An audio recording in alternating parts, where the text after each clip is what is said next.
Ó ga o, ẹ ṣé ẹ̀yin èèyàn mi. Ẹ kú tẹ́tí sí wa. Kú ìfarabalẹ̀ láti gbọ́ wa. Bẹ́ẹ̀ ni. Lọ́ba ni Igbi Mariam.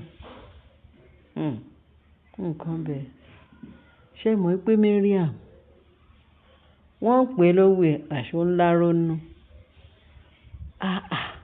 Kí ló dé tó jẹ́ pé Igbi wa ń kan àbùkù? Kí ló dé tó lọ kan àbùkù bá ṣe kò mọ̀ pé lọ́ àṣẹ lógun àìtẹ́? Kí ló dé tó lọ ṣe gbogbo ilé ìtòsí? Ẹ wo bọ́rọ̀ ẹ̀ ṣe pọ̀ ní íńtánẹ́ẹ̀tì.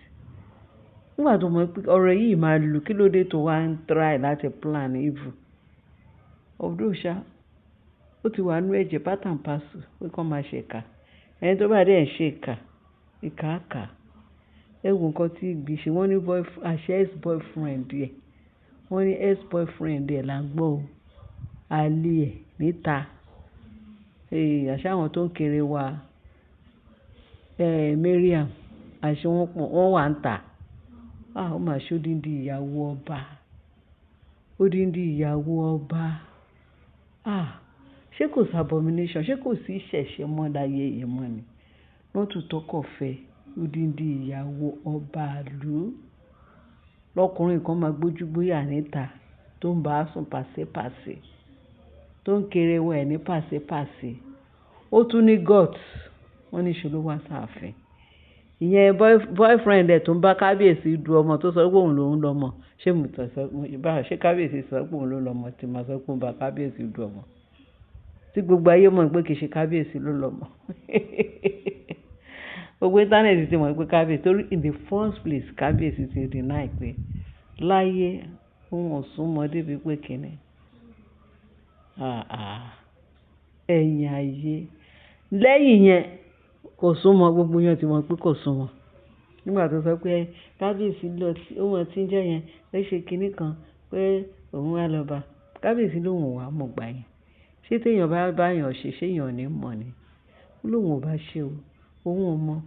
Lẹ́yìn yẹn ọ̀pọ̀lọpọ̀ awuyewuye pọ̀ ńgbà wá ya wọ́n lóyún yẹn ti bàjẹ́. That is first set. Wọ́n lóyún yẹn bàjẹ́. Kábíyèsí ló ti ṣe ó tiẹ̀ ti tán nù òun pé kó lukalu. Ìgbà yẹn ìjà tó bẹ̀rẹ̀ wọ́n máa ní lọ sí wọ́n bá ṣe ìgbà yẹn wọ́n bá ọ̀nà ṣe máa ń sọ. Wọ́n suspend láàfin, wọ́n ní kó máa lọ. Wọ́n bá níṣẹ́ lénìí, wọ́n tún dọ̀la ti ṣe. Wọ́n tún bá níṣẹ́ lọ́tùnla, wọ́n ní kó máa lọ. Tó bá yá wá tún pará lóhùn lóyún. Ẹ̀ẹ̀mẹ́ta ọ̀tọ̀ọ̀tọ̀ ni olórí Mariam sọ pé òun lóyún. Èkíní ó bàjẹ́, èyí tó sọ pé kábíyèsí wọn tí kó tó bá òun sùn. Kábíyèsí ti yán kọ̀ọ̀kan gbà yẹn. Lẹ́yìn yẹn náà tó sọ pé wọ́n ní irọ́ ni pé oyún Mariam. Oyún Mariam fake ti pọ̀ jù.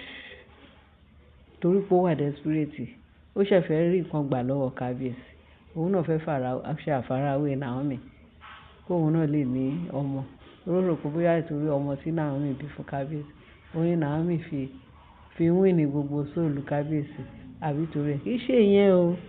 Kì í ṣe ìyẹn nìkan o. Number one, kábíyèsí ó fẹ́ Naomi ní ó rí lọ́mọdé ó fẹ́. Nínú gbogbo àwọn ìyàwó tó wà láàfin.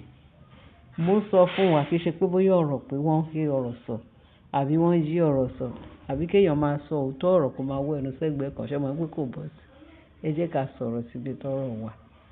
Ṣé rí gbogbo àwọn ìyàwó ká sọ òótọ́ o ní tilẹ̀ tọ́lọ̀ mọ̀ ń pa ẹ̀ o. Tí gbogbo yín náà mọ̀ ń pa ẹ̀ àfi tẹ́ bá fẹ́ ṣèké ẹ̀yin èèyàn wa. So ṣé mọ̀ bí mo ṣe ń sọ yìí ẹ máa fi ọkàn máa bá mi bá lọ. Nígbà tó wá yá ní kábíyèsí ní gbogbo àwọn ìyàwó tó wà láàfin. Original wife tó ń pè ní Naomi òun máa ní. Lóòrò nìkan ni kábíyèsí fi gbogbo ọkọ̀ kò rí nílé ọkọ rí. Kò rí ní ibi tó ti ń ṣe ìṣekúṣe. Kò tiẹ̀ fi ọkùnrin bọ̀. Kò tiẹ̀ rí pẹ̀lú Abacha. Ṣé yé wa? Òun nìkan ni kábíyèsí fẹ́ ní iṣu lọ́kà. tó fẹ́ tó yan kọ̀ọ̀kan yẹn la máa sọ pé ìyàwó chassis. Báwo ni èèyàn ṣe máa fi ìyàwó chassis sílẹ̀ tó jẹ́ pé àwọn ìyàwó kíní ló máa fi àwọn ìyàwó tó ti wà lé ọkọ adélébọ̀ wọ́n ti ná gbàrà wọ́n ti ná gbò wọ́n ti jẹ́ gbogbo mọ̀dọ̀mọ́dọ̀ àwọn ọkọ wọn ti jẹ́ mọ̀dọ̀mọ́dọ̀ ara wọn. Eléyìí tí kábíyèsí kàn fi ojú kòkò ìyàwó níyàwó ni gbogbo wọn. Torí gbogbo wa náà ilé ayé yìí náà làwà là ń gbọ́ pé àwọn ọkọ wọn ń wá wọn sí wá sáàfin. Ọkọ olórí kí ló ń jẹ́? Olórí màmá kí ló ń jẹ́? Màmá Àgbàlá tó dàgbà jù nínú wọn yẹn, Màmá Rónkẹ́. Ọkọ àtàwọn ọmọ ẹ̀ wọ́n wá sáàfin pé kó kúrò bí kó má fi ìyà jẹ rẹ̀. Kò yẹ yín màmá ẹ padà sílé ọkọ yín kẹ́ lọ tọ́jú àwọn ọmọ yín. Kẹ́ lọ tún ilé tí yín ṣe. Torí ilé tẹ̀ wá yìí ilé onílé ni. Màmá yẹn ó fà kékọrí onílá. Ilé kábíyèsí tàbí ọmọ pé tí wọ́n fẹ́ rán sẹ́nu kan wà tì.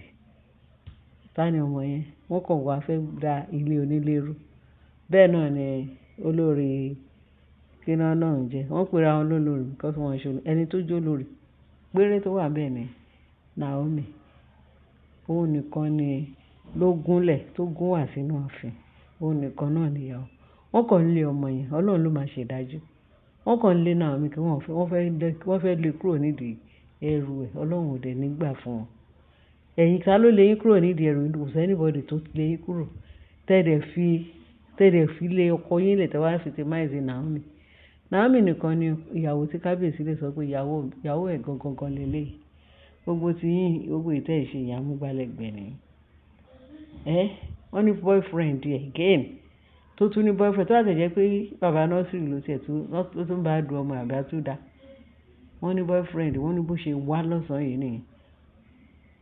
Èní náà sọ pé wá bọ́sàn-án yìí bí àárọ̀ Ọlọ́run ló yẹ. Wọ́n dẹ̀ ló wọ ààfin ló bá wọ gàràgàrà tó bá pé òun ò ní gbà wọ́n ló bẹ̀rẹ̀ sí ní pariwo. Wọ́n ní bó ṣe gbé mọ́tò wọlé ní ẹ̀ tó bẹ̀rẹ̀ sí pariwo kábíyèsí dà kábíyèsí tó bá òun du ọmọ dà kábíyèsí òun ní gbogbo evidence pé òun lòun láwọn ọmọ òun.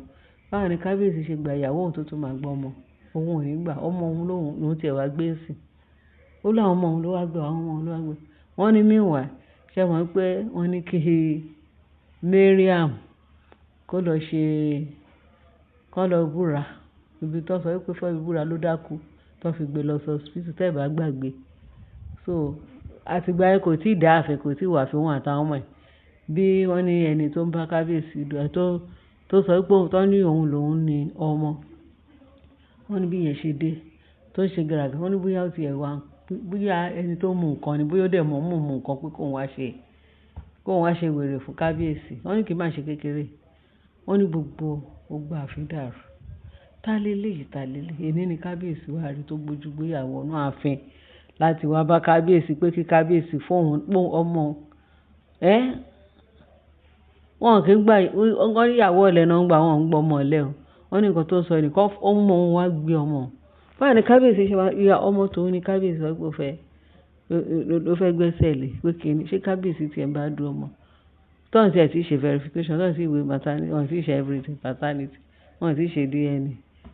Tó jẹ́ pé awuyewuye kún ààfin tó jẹ́ pé ààfin yẹn ti dàrú sí tó ń wá bọ́n ṣe fẹ́ ṣe àtúnṣe. Naomi yẹn fún ti kábíyèsí ní wàhálà lẹ́gbẹ̀ẹ́ kan. Mariam fún nǹkan bẹ̀. Ṣẹ́rí ti Mariam yẹn ní ipa bàbàrà. Bẹ̀tí ń sìn kò tiẹ̀ wá sí ìyẹn lọ́kàn kábíyèsí. Bí Naomi ṣe máa padà sí ààfin Naomi ló jẹ kábíyèsí lógún. Torí àwọn alálẹ̀ tiẹ̀ wọ́n ní Ògúnjàre ti jí láti 4 o'clock níjẹta kókó wá láwọn kó lọ mú Naomi padà sáàfin. Ìyẹn yìí ń bá fò kábíyèsí. Àánú kábíyèsí tiẹ̀ ṣe. Ọlọ́run á fún kábíyèsí ní okun àti agbára láti ja ìjà yìí láti ṣẹ́gun ẹ̀. Ìyàwó ẹ̀ kó ya lọ mú ìyàwó ẹ̀ wá dé. Ìyàwó ẹ̀ ni ẹ jẹ́ kó mú ìyàwó ẹ̀ wá lẹ má ṣèkà fún kábíyèsí ẹ kó lọ mú Naomi. Nǹkan tó jẹ kábíyèsí lógún sí ni kó lọ mú Naomi. Kì í ṣe kékeré o. Wọ́n ní bọ̀bọ́ yẹn bí kábíyèsí wá wọ́n ní kábíyèsí wò kí ó wò lẹ̀ pé òun láyé o. Wọ́n ní embarrassment yẹn ó lágbára fún kábíyèsí lénìí. Wọ́n ní bí kábíyèsí ṣe ọ́dà àwọn kìíní pé kán bá wọn mú ọkùnrin yẹn kán so mọ́lẹ̀ kán tó lọ pe ọlọ́pàá gidi kó wá gbé lọ. Wọ́n ní wọ́n so mọ́lẹ̀ kán tó lọ pa àwọn ọlọ́pàá. Wọ́n nígbà táwọn ọlọ́pàá dé wọ́n fi handcuff sí wọ́n ní kirikiri straight bá a ṣe gbọ́ ni allegedly wọ́n fi handcuff sí wọ́n náà fi handcuff sí wọ́n ti arrest ẹ̀. Ní kábíyèsí lóhùn wọ́n ní kábíyèsí tiẹ̀ ti ní yẹn ò pé ìgbà tó ti ṣe gbogbo kíní ẹ̀ pé kò gbọdọ̀ wọ ààfin. Ẹ rí i pé ìdàrúdàpọ̀ ó ti wà ní àárín kábíyèsí àti Mariam ló fà náà. Ṣé tí Mariam ò bá fà báwo ni èèyàn ṣe máa gbalagbà bẹ́ẹ̀ yẹn gbogbo ojú gbéyà tó lóun fẹ́ máa níwòyí kí ló ń wá lọ́dọ̀ kábíyèsí. Ṣé orúkọ yìí ṣakán lè sọ pé ìyàwó ọba kì í ṣe ìyàwó ọba second handed ni ẹ́ wọ́n ní ìyàwó ọba. Ṣé gbogbo eléyìí tó wá ṣe yìí ṣé báwo ni kábíyèsí ṣe fẹ́ rí ìtẹ́ ni wọ́n sáà fẹ́ àfi tí kábíyèsí náà tó bá jẹ́ pé ẹ jọ ẹ jẹ́ ká ya fìtí síbẹ̀ yẹn torí àwọn akọ́là kò sẹ́ni tó gbọ́n tán. Ṣé báwọn èèyàn wà ṣé báwọn ìjòyè wà ṣé báwọn alálẹ̀ wà ṣé báwọn elders gbogbo àwọn tó jù wá lọ tó mọ̀ jù wá gbogbo ọ̀nà wà láwọn ṣe gbogbo wọn ṣáà ń gbọ́ gbogbo nǹkan tó ń ṣẹlẹ̀ láàfin. Ààfin ò ní bàjẹ́ o. Ifẹ̀ ilé ò ní bàjẹ́ o lórúkọ Jésù. Agbára Kristi Ọlọ́run á bá wa fètò sí o á bá wa ṣe dáadáa o. Kábíyèsí yóò pẹ́ lórí àpèrè bàbá ńlá kú wọn in Jesus name. Ẹ ṣé ẹ̀yin èèyàn àbẹ̀ṣe bá wa dá sí ẹ bá share ẹ bá like kẹ́dẹ̀ bá fi tó kù sí comment section. Bá tún nǹkan tá a gbọ́ ni òun la ní ká fi sí yín létí torí tẹ́ ìbá tún gbọ́ yìí ẹ máa sọ pé màá tún rí eléyìí gbọ́ bẹ́ẹ̀ ṣe ń gbọ́ látàtà ẹ̀yin olóye ẹ̀yin tẹ́ mọ gbogbo ẹ ṣe ń dá sọ̀rọ̀ sí dáadáa ẹ bá gbélé náà yẹ̀ wò àbọ̀ Ọlọ́run adájú lórí wa bá share ẹ bá subscribe kẹ́dẹ̀ bá fi tó kù sí comment section Ọlọ́run á nífẹ̀ẹ́ yín kẹ́ bá love ẹ̀ Jésù Olúwa wa àmín.